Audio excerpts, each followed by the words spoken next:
Savvy Business Radio runs in syndication on 8 AM/FM stations nationwide, including iHeartRadio and 6 podcasting platforms. To find out about our paid sponsorship opportunities or to become a guest and find out how we can help you get your message out in a bigger way, call 732-474-7375 or email Christina at savvybusinessradio.com.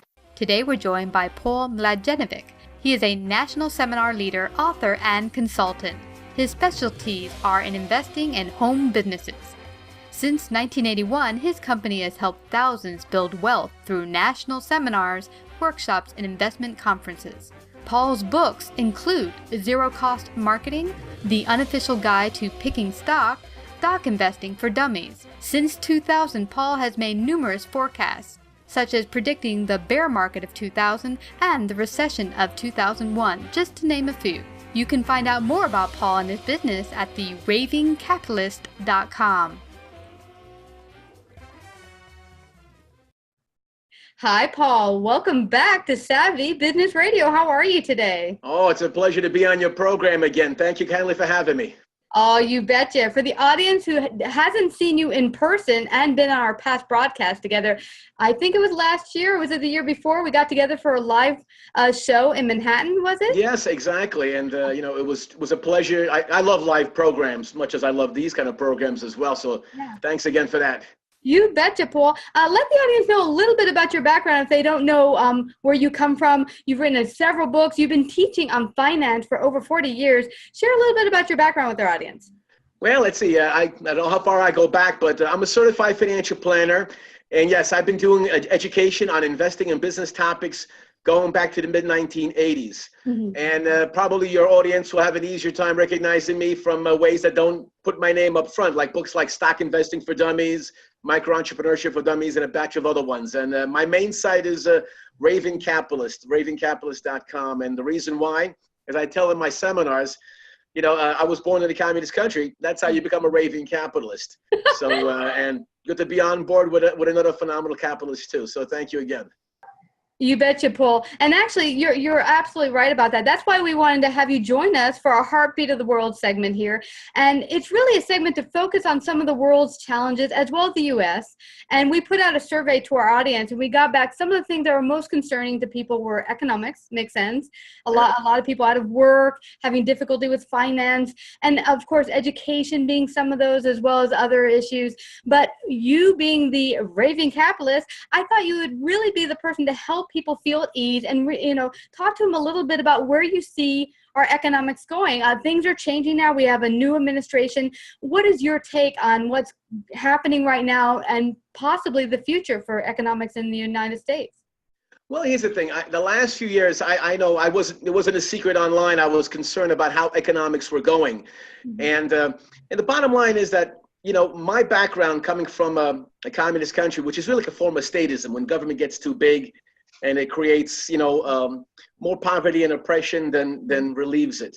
And the thing is this, I've always found over the last 40 years that the more you free up an economy, the more you unleash people's skills and abilities and talents, et cetera, then the more you have in terms of like entrepreneurial explosions, et cetera. And that's always a plus. So freedom is more than just a social asset.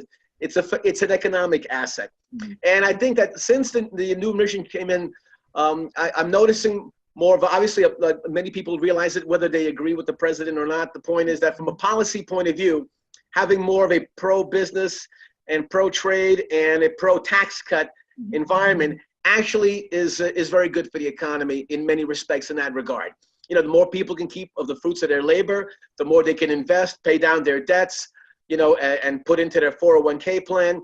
It has a macro effect. When millions of people can have more buying power and millions of people have a greater chance to start a business, et cetera, and so forth, that's only a huge plus. So I think that now the question is for this year is that those are great policies, but the question to me is, you've had a buildup over the last 7, 8, 9, 10 years of, there's been a lot of debt and a lot of explosion of regulations on many levels, and that's been a drag on the economy. So the point is, how do you go to a pro-growth and pro-business venue? Meanwhile, there's a lot of balls being balanced out there. Like for me, I'm expecting lots of problems with debt, which are at historic levels. You know, right now, over $1 trillion worth of auto loans, $1 trillion worth of college debt, et cetera. So it's going to be a real tightrope walk, et cetera. But I'm very positive because I think that the more people can keep more of the fruits of their labor, the better it will be with their personal economies and the economy at large. Wow. This is a good topic, Paul, because I remember in my 20s, I kind of liked the idea of a socialistic government in my 20s. I thought it'd be great if the government's taking care of the poor more and we have more welfare programs and such. And so I didn't really see anything wrong with it. And now, being at a time in our culture where we're having a lot of polarity between citizens, you're either for or against capitalism or socialism. Explain for our audience who maybe don't understand the economics as well as the social ramifications of both capitalism and socialism.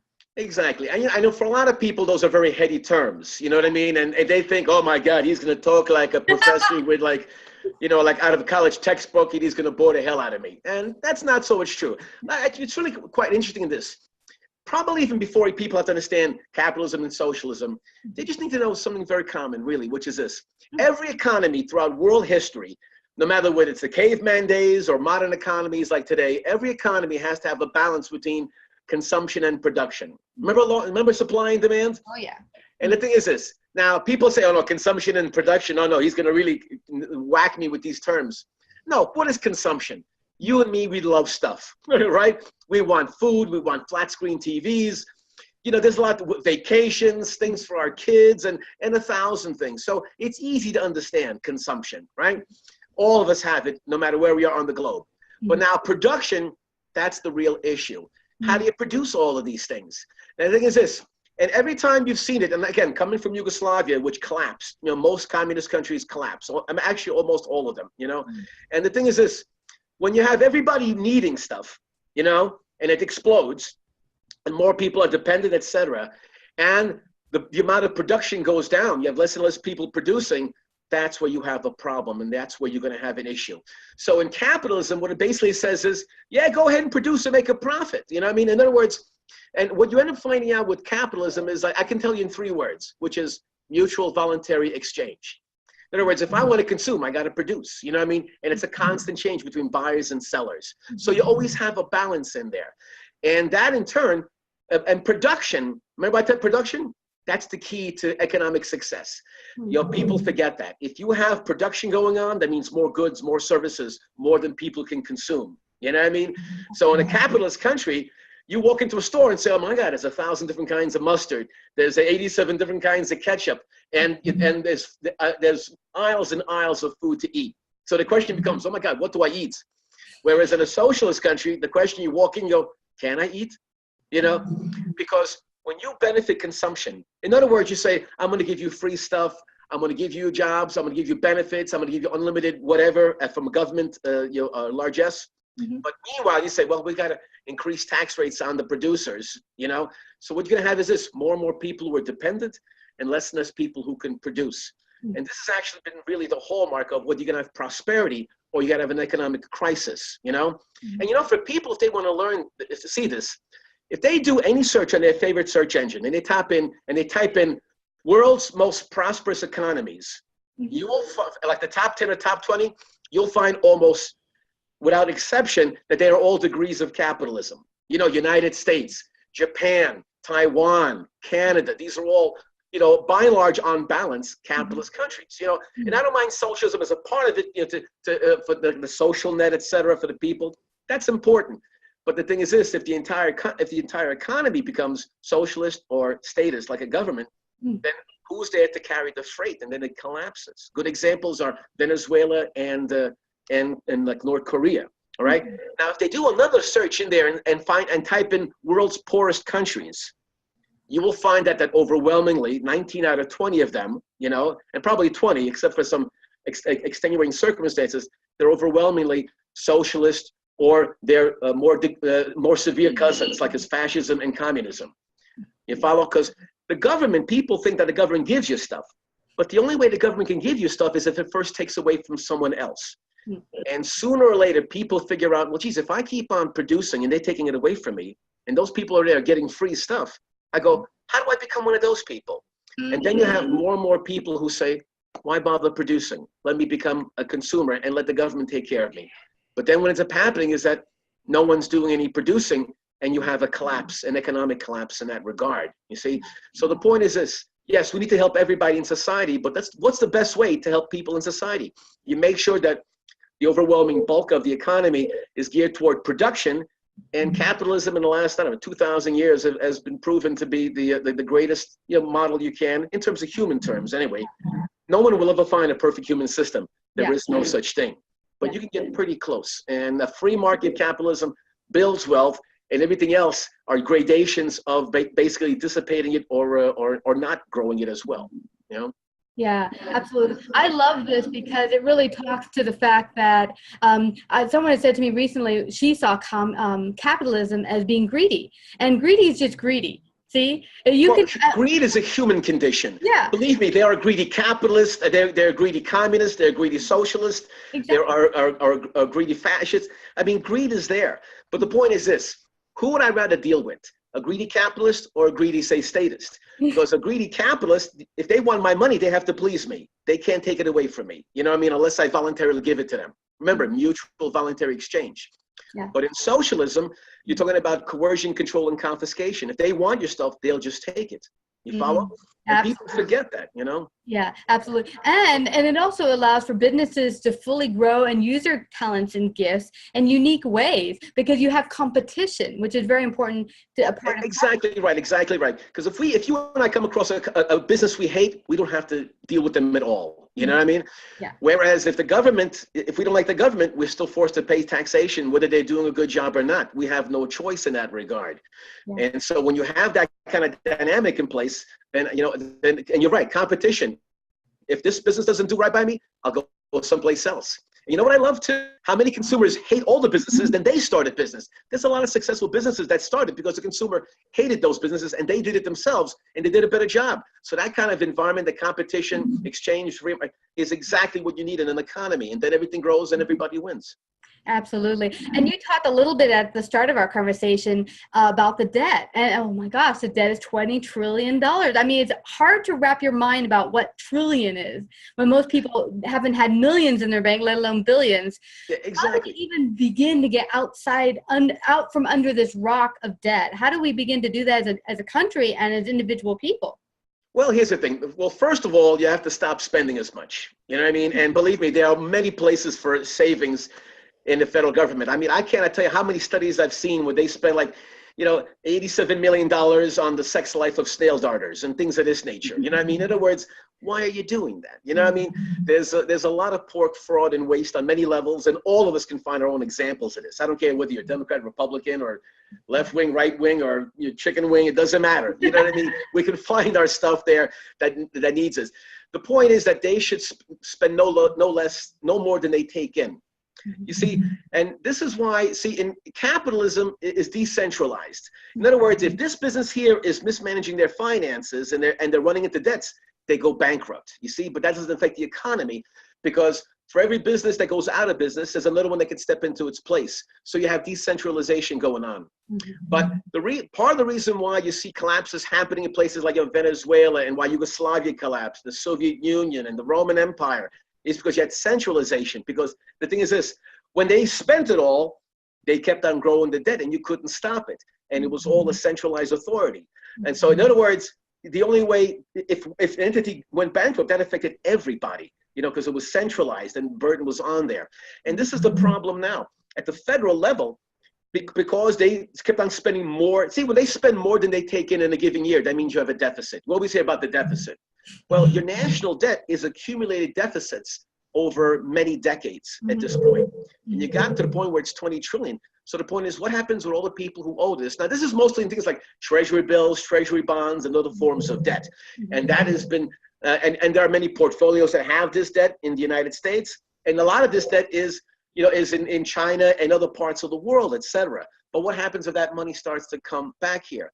Then you can have a real dislocation here occurring. Then you can have inflation, among other things as well. So this is a problematic thing, and probably one of the best ways really to deal with this is, first of all, stop digging the hole. Start cutting back on what you're doing at the moment, okay?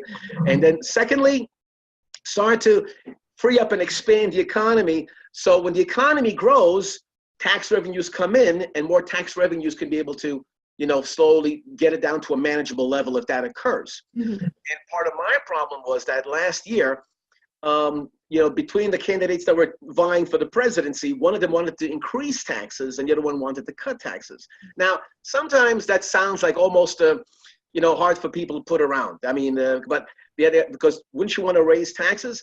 Well, the thing is this, if you raise taxes, then you're going to affect the economy. And believe it or not, tax revenues have a greater chance of shrinking rather than rising. Mm-hmm. In other words, imagine in your case, Christina, whatever you're charging your people, imagine if you said, you know what, I feel like charging $1,000 a minute for anybody who's going to do business with me.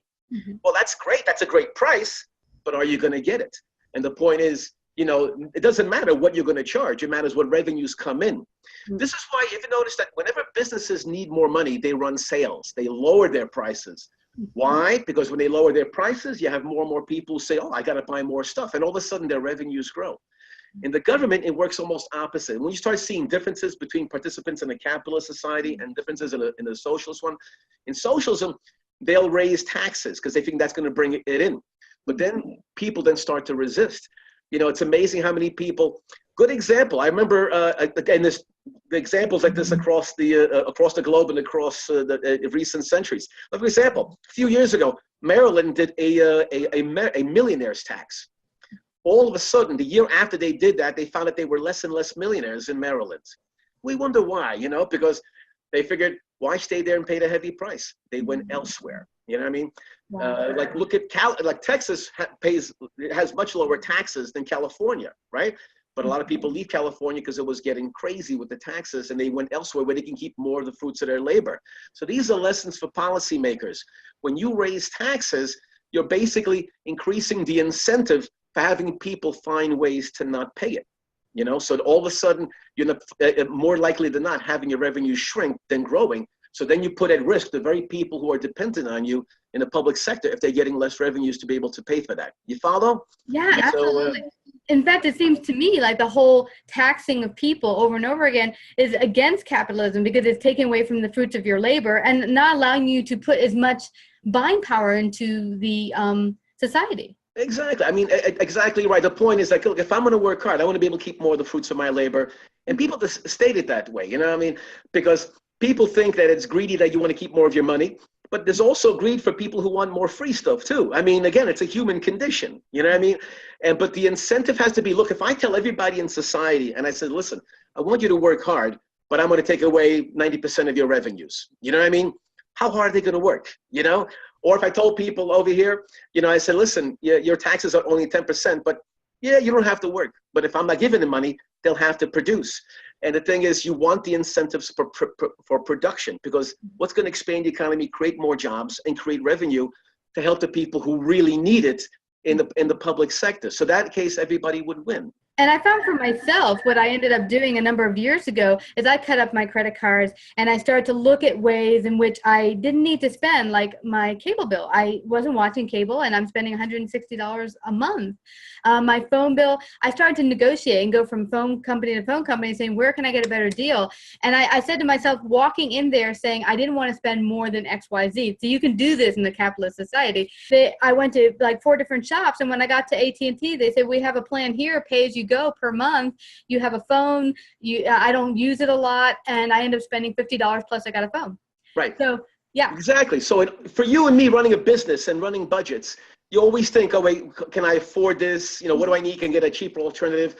But the thinking, like for politicians in government, is basically, well, we could always force people to pay more, and if we run a big debt, it's not coming out of my pocket.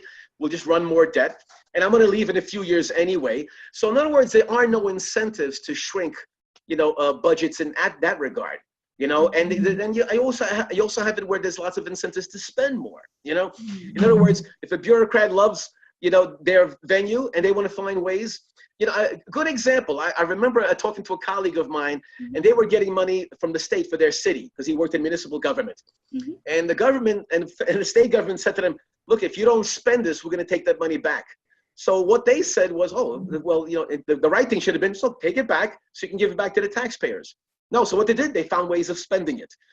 So they had projects and stuff that were not necessary, but they needed to spend it, otherwise they were going to lose the money. So instead of where it should have gone back to the state and then maybe rebated back to the taxpayers, the incentive was to keep on spending. So it becomes a perverse incentive, and then you have wasted resources and things where you might have like 10 bridges, but there's nothing available for anybody else in other ways that are necessary to build the economy. So no, you're with it, so it's a different mentality altogether. And I wish people would understand it. And then we'd have, better voting and then better policies, for people who understand economics. Well, I think it starts at home with yourself and your family, but also how does citizens begin to get the government or the local government to actually spend more appropriately? What can they do to actually help it move in that direction? First of all, I think that everybody, like from employers to everything else, should be giving itemized bills to people, even if they don't see it, that it's being paid. You know what I mean?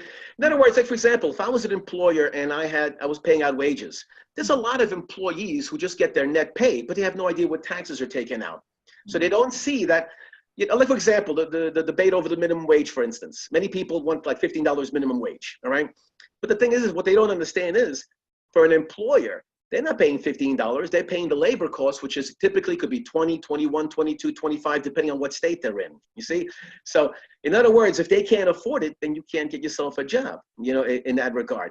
And a lot of people don't understand that. So they should see, oh, this is my pay, but this is what's being paid on top of that. So they see the true labor cost. So they understand what the costs are involved. When people are paying their property taxes, they should get along with that, an itemized bill saying here's how much they're paying for garbage collection and how much they're paying for this and how much they're paying for that. So I love that with the internet now, more websites out there who are tracking this kind of stuff so people can realize this. But the point is this: when people pay me, they know what they're paying. You know what I mean? Just like when they pay you, they know what they're paying for. But if people, so many people, they pay their taxes, they don't know on the other side, and they say, oh, look at all that waste and fraud and they're spending trillions.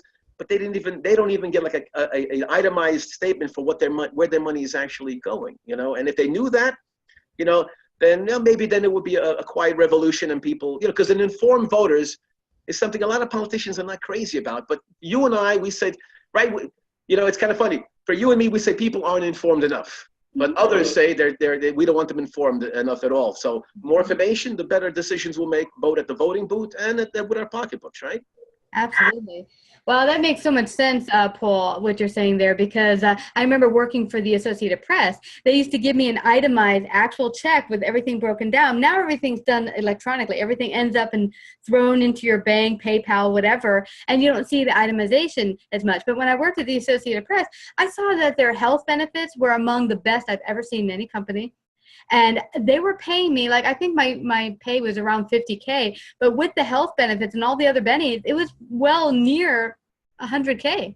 Yeah. And I think that's what people don't understand, is that your employer is to pay your $50,000 or $40,000 or whatever it is, topped on with the health insurance and everything else. They're actually paying a lot more for you to sit in that chair every day. Well, it's interesting. Withholding became a practice, I think, during the 1940s. We're heading into the war years, et cetera. So money was taken out of people's pay before they had a chance to see it. So they saw net pay. So it almost conditioned people to understand about net pay, but not about the full totality. When somebody else, I remember telling me, Paul, if there was no money taken out of people's paychecks and they had to get an invoice and say, you have to pay this, all right, all of a sudden people would understand. What they're actually paying, and then all of a sudden they worry about what am I paying for, and they'd be there would be a shock value in there, but sometimes people need that so they know what they're paying for, you know what I mean? So that's what we deserve from, both federal, state, and local the taxing authorities and all those bureaucrats out there. So we need to know. People don't know how much is being spent. They don't understand, the budgets. And it's like anything else. When they overspend, it's like, they got our credit card and they're spending it, but that bill is going to come to either us or our children in due course, and that's going to have a major shock value. And what's going to happen to the budgets in general? So this is why for me in my venue, when I understand all this, that's why I always tell people, come back to what you and I think about. I want to see people be as self-sufficient as possible to help shield themselves from this. When I talk about a raving capitalist, my raving capitalist approach is a two-pronged approach. It's like passive wealth building, like having money in like stocks and bonds and all the rest of it here so that your money is working for you. But I'm always an advocate that I think everybody, even if you're employed, should have your own part-time business.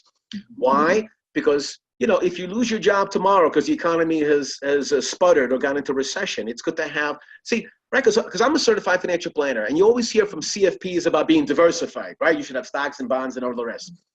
But I take it to the next level. I think people should be diversified in the ways they have money coming into the house. You know, people should have rental property here. They should have other income producing assets there. They should have a part-time business. I mean, do you know when you have a part-time business, as a part-time business, you know, you can create your own 401k plan.